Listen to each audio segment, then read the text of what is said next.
Well, hi everyone. Welcome to my first ever edited YouTube video. Usually when I record stuff, I just record and one take it and post whatever I have, but this time I thought I'd give editing a shot. Didn't seem all that hard, and you can excuse all the bad camera work and bad transitions. I really just wanted to get this out today and, you know, see how CapCut works. But my first video is all about cleaning your instrument at home. There are a few reasons you might want to do that.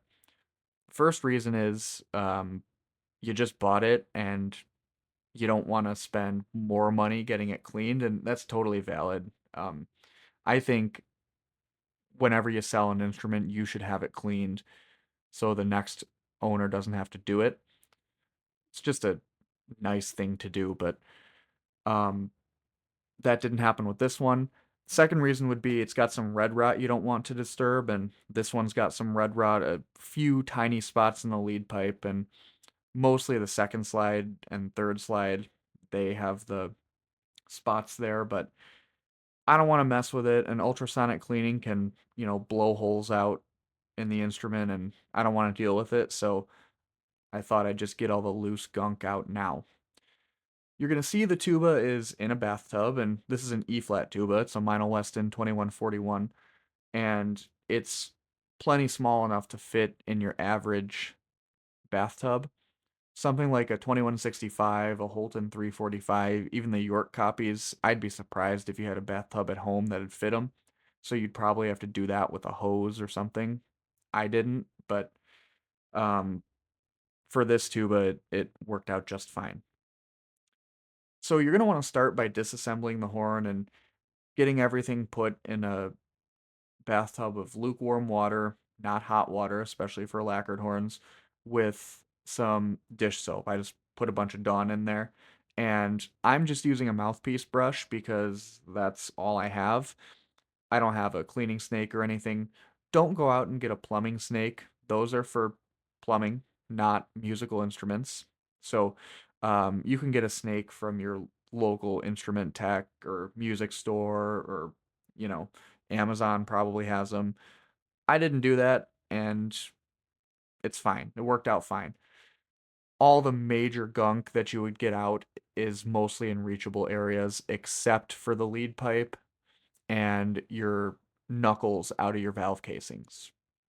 So just, use that brush and get as much of the gross stuff out as you can. You're not going to get all of it, and you won't get the lime buildup out without a professional cleaning, but just do that, and then you're going to want to get all the outer tubes. Right now I'm doing the inner slide tubes, and then you're going to want to do the entire tuba, right? So I'll cut the video here and speed it up, and then once we're at the main body, I'll come back.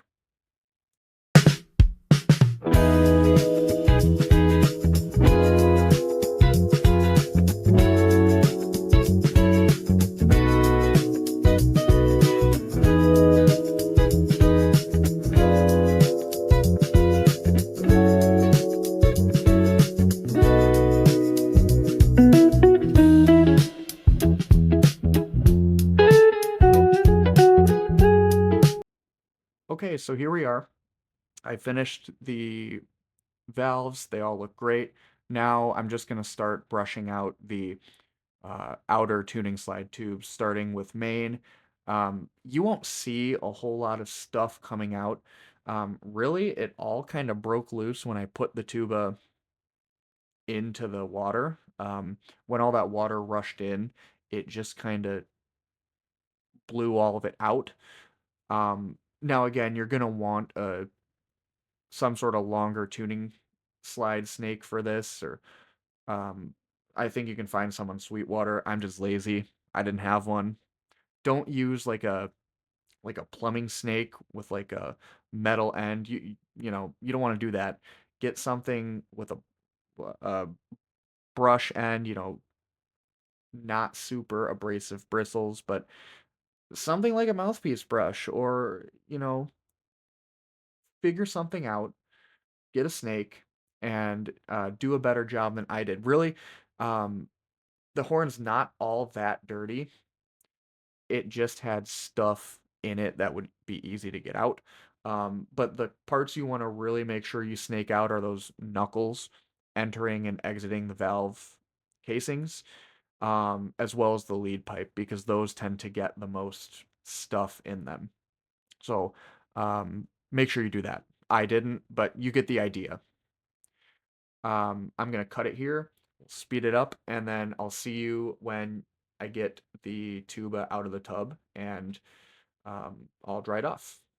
Okay, see you in a few.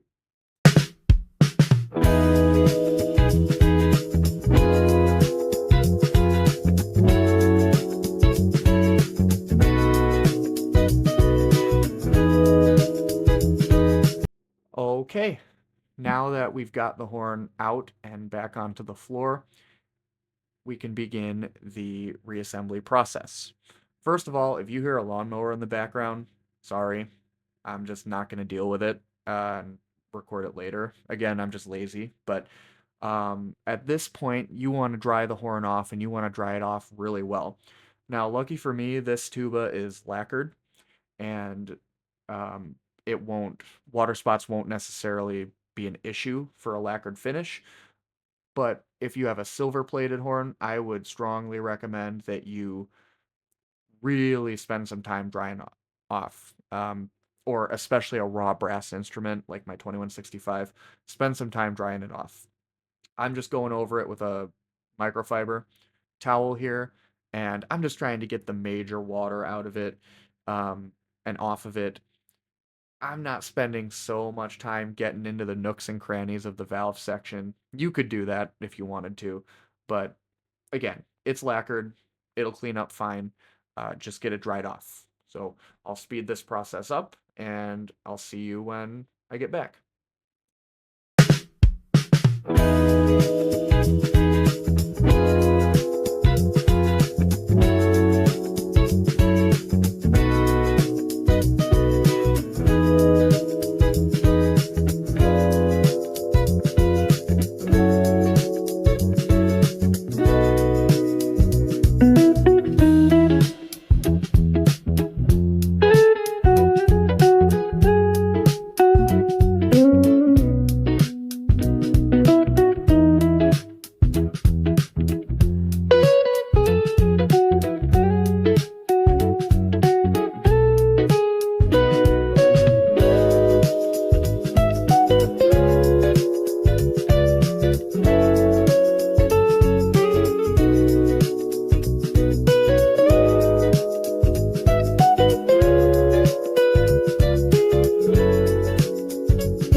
Okay, so here, after you've seen me mess with the camera a whole bunch, sorry about that. I've dried off the pistons and now I'm getting to the tuning slides and I'm trying to point out some of those pink spots for you. Um, that red rot, if you can even see it, I don't know. But usually if you store your horn on the bell with water in it, um, and leave it there for a long time, that's going to be what starts that red rot. And this tuba was stored for a long time, likely on its bell, and just sat unplayed for a really long time. We're talking years, 5 plus. So I already did this before I put the tuning slides in the tub, but um, there's still like old grease residue and stuff on there. So just give all your tuning slides a good wipe down here. Try and get all the water off. You can try and dry off the inside ends as best you can. I didn't, but it's not going to make that much of a difference. The point is, get everything dry so the grease will stick. Um, this tuba has 5 valves, so there's a lot of tuning slides. There's a pink spot right there. You can see it. Try to point to it with my busted up knuckle there. But it's an old horn. It's just got a bunch of it. So um, once I get all these dried off, you'll see everything laid out ready to go. Okay, until then. All right, so here we go with reassembly. Again, sorry if you hear a lawnmower in the background. I'm just not going to record this later because I'm lazy. So lay everything out. Don't do what I did here and stack everything because you're going to have to organize it later. But as you reassemble your pistons, if it's a quality instrument, everything will have a number on it. Like this one has a 1, 2, 3, and 4 all on the top. I don't know if the Chinese clones do or don't, but they should. Now here you'll see me um, greasing the threads of my finger buttons. You don't need much, just, a light dab. And look, if you can get them off, put a touch of grease on the threads and that'll help you get it off easier next time. I was able to get two finger buttons off, but the other two, the stem came out, and that's fine. Like I said, I'm putting MAW valves into the horn anyway, and these valves probably won't get much, if any, use once I do that, but it's just good practice. Grease all the movable parts on your instrument so you can get them off easier the next time. And this includes stuff like valve caps, that fifth rotor cap towards the right of your screen that you'll see, all of it. Um, it bugs me when I'm not able to get stuff off of my horn. If you're the same way, you get it. If not, that's fine. But just get everything reassembled, laid out in order, and then we'll talk through my valve oiling and slide greasing process.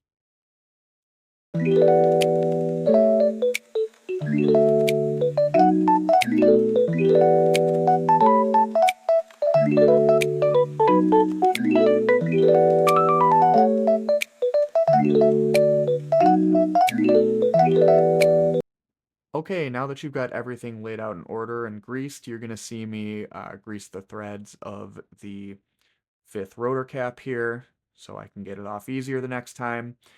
And then we're ready for total instrument reassembly. All right, so here I go laying stuff out. That's a Resilience Oils bottle right there. They're light valve oil. And I'm going to start with the fifth rotor with this Monster Light rotor oil.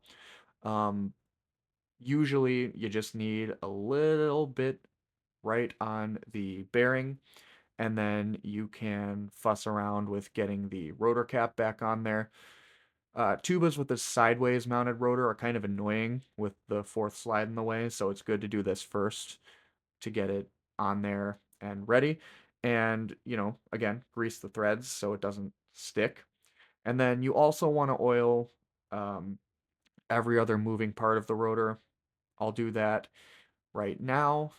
Just get it everywhere that it moves on the linkage, um, where the linkage mounts to the actual stem, and then a little later I'll do the um, thumb lever as well. Now begins the process of greasing your slides. Now, this is the most annoying part for me because it's just kind of messy, and the grease always leaves you feeling a little, well, greasy later, and it's hard to wash off the first try. But I'm using the Monster Oils tuning slide grease. I just buy a bunch of it on Amazon. And when I do this, there's going to be excess. I put too much on, but I work each side of the tuning slide individually and then do my best to wipe off the excess that will show up. Um, and that's partly why I have those little rubber O-rings on them. Partly for noise, partly so the grease doesn't get all over the place. Oh, there's my noggin right in the way. Um, Now do it first with the valves out, right? So you don't have to worry about if they're not vented, that annoying little pop that you'll get every time you push or pull a slide. Um, and make sure you get all the excess grease off, because the next time you play your horn and you stick your finger in grease, you're gonna be like, oh man, really? So just do that. Um, Again, I'm annoyed with this red rot, so you'll see me kind of looking at it as I um, mess with the tuba, but It's also really nice to have well aligned second, third, first, second, third tuning slides. This tuba is actually better than my 2165, which kind of bothers me, but kind of doesn't because it's such a great instrument and I don't have to fuss around trying to get them in and out. Oh, there's my noggin in the way again. Yeah, see, I'm a professional with this whole video making thing. Anyway, let me speed it up here and then I'll come back when we're ready to do the valves.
Hey, guess what? I forgot something. When it was in the tub, I didn't take off the bottom valve caps because I forgot.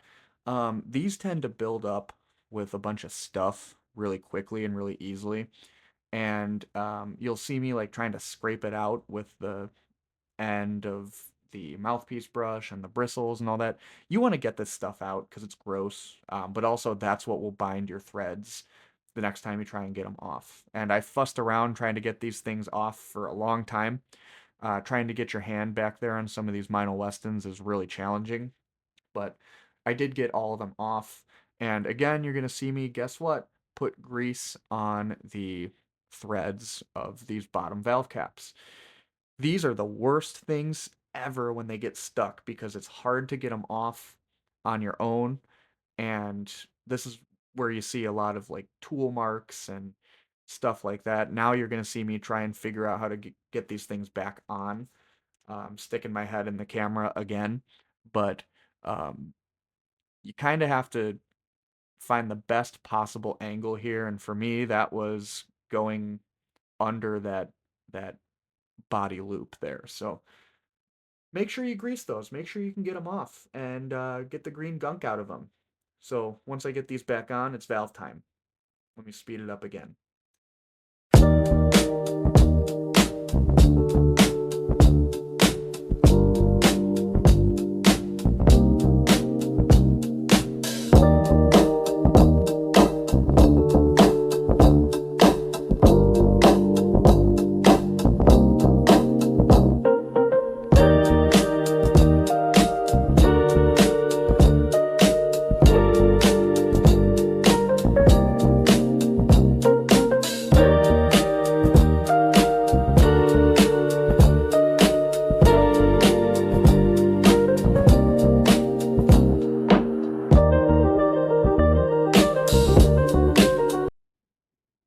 Okay, here I am again. This time I'm taking the brush just to clean some gunk out from in between the pistons and this kind of stuff drives me nuts. So I'm trying to get as much of that old green, gross, and old grease out of there as I can. Um, and then we're going to start valve reassembly. Again, guess what? Greasing the threads so it's easier to get them off. And then I use Yamaha springs in all my tubas, so I'm gonna drop those in to the casings first. And I also use this Resilience True Synthetic #1 valve oil. I like it. It works well for this horn. Um, and for horns with really tight tolerances, it's probably really good, but it's a good product. I like it, so you should use it too. Now I'm gonna start by oiling off camera. Sorry, but the Resilient stuff isn't as runny as, say, the Yamaha light synthetic. If you're doing a really light oil, you're probably going to want to stick the valve in the casing and oil it there, just so you don't lose as much of it. Um, but this Resilient stuff is really good, so I'm going to oil all the valves and obviously work them into the casing, try to line up the valve guide as best I can first try, and that's about it. Cleaning a small tuba like this is no easy feat on its own, but a 6 quarter with all that extra weight and all that extra tubing can be a real challenge. Um, Again, you should get your tuba professionally cleaned. This is not a professional cleaning, but it did get a bunch of gunk out of the tuba, and that was the idea. You don't want that stuff living in your instrument. It'll eat away at the brass over time, and it's good to just get it out, get all the old grease and oil off, and get everything working as well as it can. So, if this was a help to you, um, that was my whole idea with making it. I hope you enjoyed it. If you made it through the whole 20 or so minutes, um, that's amazing. And hopefully you can give your horn a little bit of love over the holidays because it deserves it. Until next time, guys, hopefully I didn't flub this up too bad, but that's it. See ya.